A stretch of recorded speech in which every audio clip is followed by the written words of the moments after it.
born in North London, lived in Wembley as a kid, which everybody's heard of because of the stadium, and went to school in grammar school, St Nicholas Grammar School, a few miles away. First job I had was working for a retail market research company.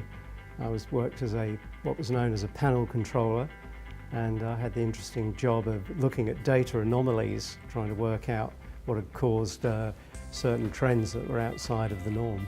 I started demand flow intelligence in 2001, having had a long career in IT, particularly in the high value solutions space. And during that time, my discovery was that there was an absolute dearth of affordable market intelligence within Australia, particularly for the local players. We started off very much as a market intelligence company which moved into doing marketing execution as clients asked us to help them with putting campaigns together.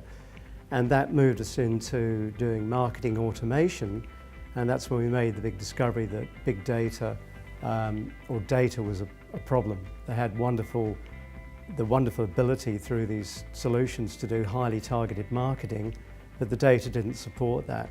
And so our direction really has moved into also covering the data end of things and ensuring that clients actually have a very well-targeted, segmented base of data to operate their marketing campaigns against.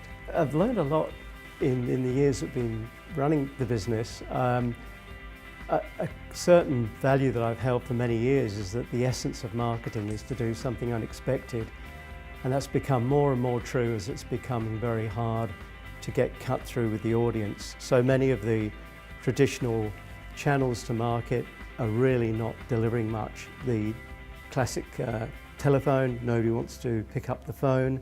Email, not so many people are bothering to look at email. It's getting harder and harder.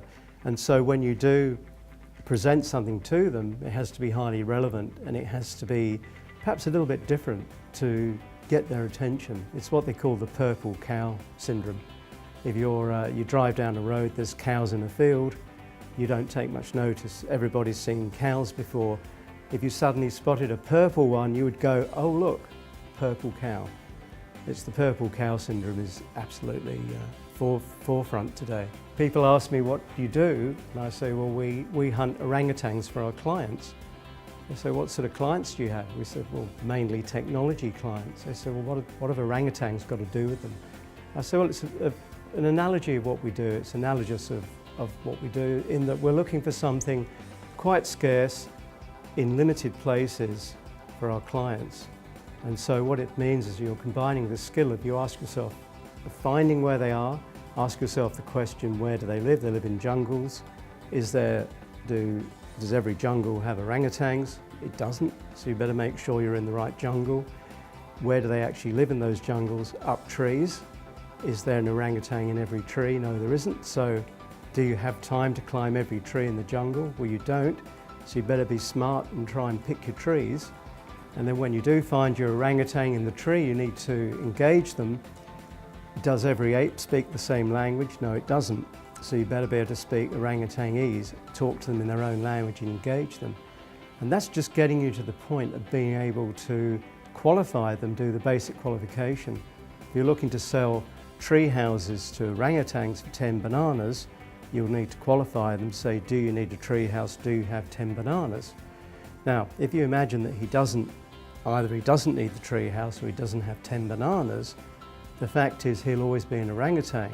You have expended an enormous amount of effort and money in finding that orangutan, so why wouldn't you effectively electronically tag them to ensure that you keep track of them and you keep in touch with them? It actually cuts the cost down enormously.